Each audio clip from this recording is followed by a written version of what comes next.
اسی کانٹیکسٹ میں صحیح مسلم میں آپ کو کتاب الجہاد چیپٹر میں ایک بڑی ڈیٹیل حدیث ملے گی سیدنا سلمہ ابن اکوا سے.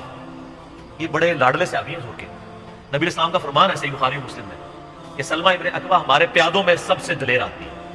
یہ پیدل جو ہے نا 10-10 20-20 میل ویسے ہی چل پڑتے تھے, ان کے ساتھ کوئی دوڑ نہیں لگا سکتا تھا. اس اکیلے بندے نے 30 کافروں کو مار کے پیدل جا کے ان کے پیچھے نبی اسلام کے اونٹ چھڑوا کے لے آئے تھے. نبی اسلام نے ان کو پھر کہا تھا ہمارے پیادوں میں سب سے بہترین سلمہ ابن اکوا ہے. اور یہ سلمہ ابن اکوا وہی ہیں جن کے بارے میں الادب المفرد میں آتا ہے کہ 2 تابعین ان کو ملنے کے لیے جاتے ہیں تو سلمہ ابن اکوا کہتے ہیں کہ یہ میرے 2 ہاتھ ہیں جن سے میں نے نبی اسلام کے ساتھ مصافحہ کیا, آپ کی بیعت کی. تو تابعین کھڑے ہو کے ان کے ہاتھوں کو چومتے ہیں, جو میں نے بتایا کہ ہاتھ چومنے کی دلیل ہے اگر حد رکوع تک نہ چکا جائے. یہ سلمہ ابن اکوا وہ ہیں. سلمہ ابن اکوا ہی صحیح مسلم میں آتا ہے, وہ کتاب الجہاد چیپٹر میں وہ کہتے ہیں کہ جب غزوہ خیبر کا موقع آیا تو آپ کو پتا ہے مستدرک الحاکم میں ڈیٹیل ہے کہ کئی ایک اصحاب گئے ہیں لیکن کامیاب نہیں ہوئے. تو کہتے ہیں ان کا سردار تھا مرہب, وہ نکلا تو اس نے کہا کہ اس نے اشعار پڑھے کہ میں مرہب ہوں, ہتھیاروں سے لیس ہوں, اور میں میدان جنگ کا یعنی سپہ سالار ہوں. سارا خیبر جانتا ہے کہ میرے لیول کا کوئی بندہ نہیں ہے.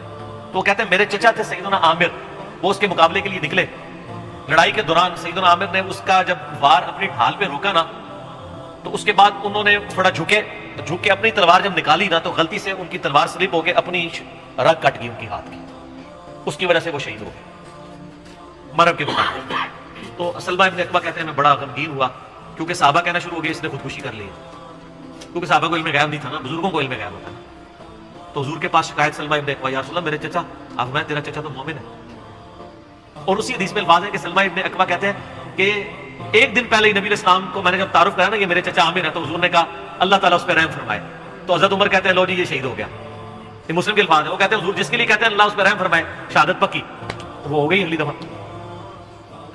تو وہ کہتے ہیں میں جب حضور کو آپ فرمایا عامر تو یعنی عامر کے لیے 2 اجر ہے, وہ کہہ رہے خودکشی کیا نبی صاحب میں, وہ تو غلطی سے ہو گیا.